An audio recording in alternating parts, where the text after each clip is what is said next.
Hey, good life riders, welcome back for another video. Like we told you, this week we got something a little bit different to show you. So sit back, relax, and enjoy the show.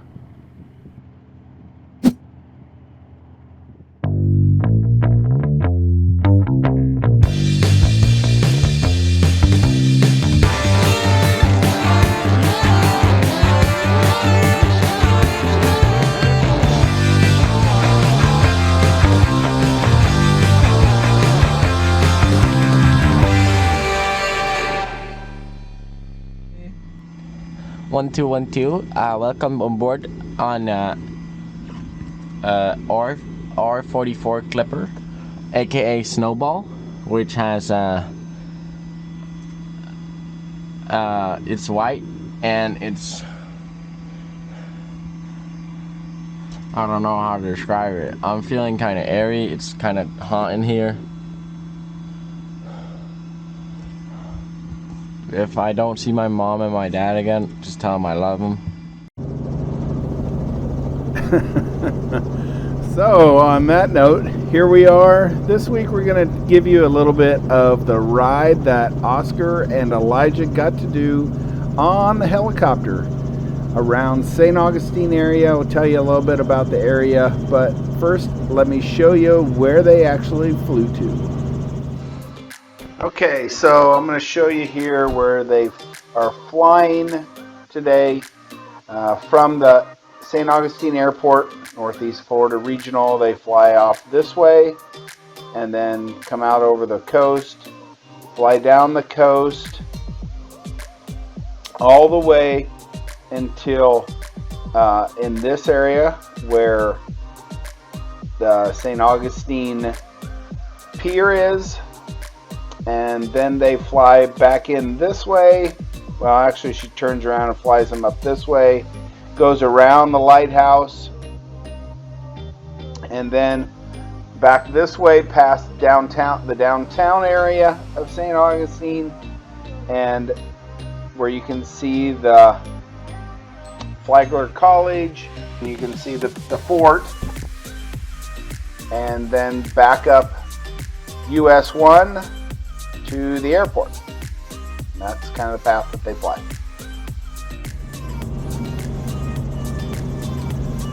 So in 2020, Jamie and I got to take this same flight. We flew a little bit of a different way when we took off, but we flew the same flight. And this airport is actually the airport that I used to work at for Northrop Grumman back in the 90s. But when I was getting my pilot's license, I don't believe I flew into this airport other than maybe once or twice. So it was kind of neat to be able to fly in the helicopter and be able to see this area from the air. And as you can see, this inlet area into the Matanza River area is pretty neat, pretty marshy. But then you fly over the Matanza River, which, if you know what that means, it actually stands for Slaughter River. But we flew over that, get to see the sailboats out there, and then to the coast.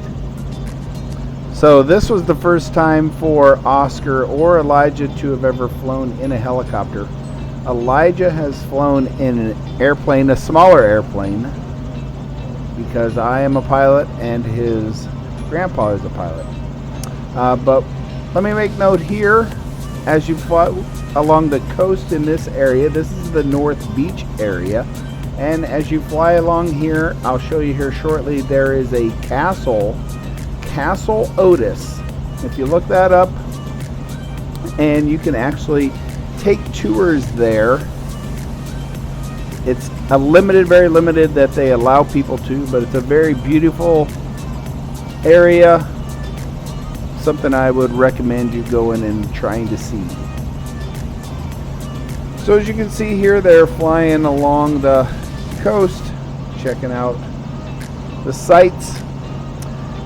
When you fly there, you fly from North Beach down to Volano Beach, and then into the opening that is down there is the St. Augustine Inlet. There are basically two bridges that go from St. Augustine across to the beach side. There is this bridge that you can see here. This is the Frank and Mary Usina Memorial Bridge. These two people, Frank was a captain of a sightseeing boat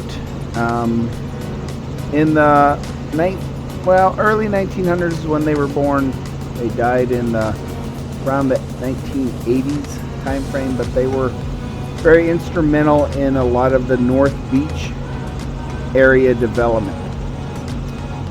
Kind of a neat little story there. But when you come in here to the St. Augustine Inlet, this was a great protection area back when the Spanish and the French were kind of fighting over control of this area. The inlet is what allowed the Spanish to kind of hold this area. And then south of this is the Anastasia Park. So Anastasia Park is a state park, and there's lots of neat things you can do there. Biking, bird watching. You can even host a wedding there. But an interesting fact about that area is back in the early 20s and that there was a lot of, and even before that, there was a lot of coquina rock that was harvested from this area to use in the Castillo de San Marcos, which is the fort that I mentioned earlier. And a lot of that was taken from this area, and then back in the 40s, the Army Corps of Engineers redredged the bay, the Matanza Bay, and it actually caused a lot of sand to deposit in this area and kind of grew this island to what it is today. Interesting. But this is kind of a really pretty area, very left alone, but it's a state park where you can go check it out. And then further down here is the St. Augustine Beach Pier. The St. Augustine Pier has been around for a long time. It was built in 1939 and was approximately 1,300 feet, and it stayed that way until some damage caused it to be shortened up by about 500 feet. Current day it's about 800 feet, and recently, just last year, it was shut down for a while and had a bunch of renovations done to it. You can access the pier for a fee, do some sightseeing. You can also access it for fishing. You can either buy a day pass or you can buy a year-long pass. You can go there and do some fishing. So while the St. Augustine Beach is well known for its pier, it also has some really great amenities that are there at the public beach area. There is a parking lot, and in the parking lot they have a farmer's market every Wednesday. Some really great things you can purchase there at the farmer's market on Wednesday mornings. And then some other great things that they have along that St. Augustine Beach area is a lot of great restaurants. Everything from the Salt Life to the Sunset Grill to the La Cocina International to the Panama Hatties, one of the great places that we really like to go. So many great places along that area. They also have some beach volleyball courts right around that area, and that's all along the A1A Beach Boulevard area, which is a little bit closer to the beach along A1A. And then as you as we go back up here, let me tell you a little bit more about this area. South of St. Augustine Beach, there's Butler Beach. Crescent Beach goes down to Matanza Beach, and then there's the Matanza Inlet, and that area from up where you can come on to St. Augustine Beach all the way down to the end of the Matanza Beach is about 14 miles. So lots of great beach area along that area that you can check out. And now as we're cruising back up here, you can see I'm kind of zooming into that Anastasia Park area. You can see all here north of this road is all Anastasia Park area. Kind of looks like a little peninsula, but that whole area along there is an island separated from the mainland of Florida by the Matanza River. Looking back at all of the houses along there, some really beautiful houses along that area. So some interesting history about this area. The St. Augustine beach area was involved quite a little bit during World War II, as one of the German U-boats shot down a U.S. submarine up by Jacksonville, but people down here in St. Augustine said they could actually see the fires and they could actually see the U-boat. And the St. Augustine lighthouse that you can see there off in the distance a little bit was kind of one of the areas that they used, that the Army and the Coast Guard used during that time frame to patrol the beach with Jeeps. And there was a garage down at the St. Augustine lighthouse that was used to repair the Jeeps and do the maintenance on it. So this lighthouse itself is not the original lighthouse. The original lighthouse was built in 1589, and this lighthouse didn't begin construction until 1874. It's a 165-foot tall lighthouse, and if you can go to last week's video and you can check out a little bit more about that lighthouse. But the lighthouse has seen lots of different transformations, and the Lighthouse and Maritime Museum that is now in charge of the lighthouse area does a wonderful job with that area. They have great presentations in there, and I strongly encourage you to go check out the lighthouse if you are ever in the St. Augustine area. So here's a little more history for you about the area. So supposedly in 1513, Ponce de Leon saw the coast of Florida, but it took until 1565 for the Spanish to actually set foot on and claim Florida. But they supposedly had a claim on Florida already, and they had found a French settlement in the Jacksonville area, and they had some battles to determine who was going to control the St. Augustine area. And then the Spanish took control of the area in September of 1565.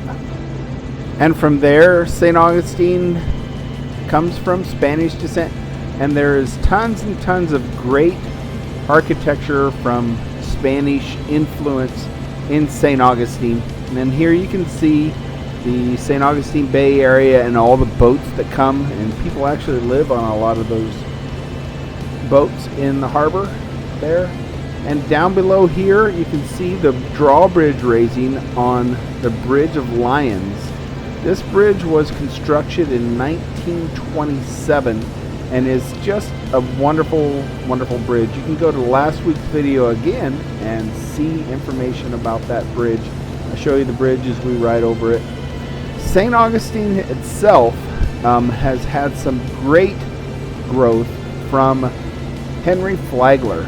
He was one of the owners of the Standard Oil Company way back, and he began to build up the St. Augustine area as a winter vacation for the wealthy. And he had 2 hotels in St. Augustine. One of them is now Flagler College. And you can see there's the fort. The Castillo de San Marcos was built in the 1500s, shortly after Pedro Mendez founded St. Augustine. And then just a little bit north of that is a very large cross, which is the area where they actually landed and came ashore. I think I zoom into it in this area. You can actually see the cross down there, and that's actually where they came ashore and where St. Augustine was founded. So let me tell you a little bit about the pilot. She was the pilot when Jamie and I rode approximately a year ago. She's building up her time to approximately 1,500 hours. She would like to either be a medevac pilot or possibly join the Florida, I think the Florida Patrol, as one of their pilots. She does a great job flying, and she knows a lot about the area. Here you can see, looking up further, there's a possibility I think it's a little bit further into the video here, but you can look around the whole area and see there's tons and tons of marsh area in this area. Lots of great fishing through here, and she's pointing out there that you can actually see the southern edge of Jacksonville area, and I zoom in there. You can kind of see the buildings off in the distance. Of course, the camera doesn't have the focus ability that your eyes do, but the boys could actually see the southern edge of Jacksonville area, which is about 20-30 miles north of this area.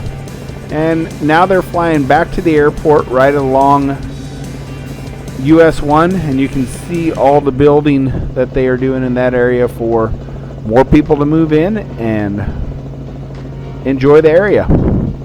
So we hope that you enjoyed this little flight over the St. Augustine area. Hope you learned a little bit, and strongly encourage you to, 1, go to St. Augustine, check it out. I think you'll fall in love with the place. And 2, if you get a chance, go check out the St. Augustine Airport and the helicopter rides that they give. So next week we will be back with some more actual moto vlogs. Just wanted to bring you this little ride because you can't get much better than this. Oh hey, down there, if you look down by that little section of that road, see where that car is driving by? That little white section down there is Jamie and I and Stan, her dad. There we are, standing there waiting for them to come back. So thanks again for joining us. Let us know your thoughts if you like this. And until next time, keep the sunny side up, keep the rubber side down, and have an utterly awesome day.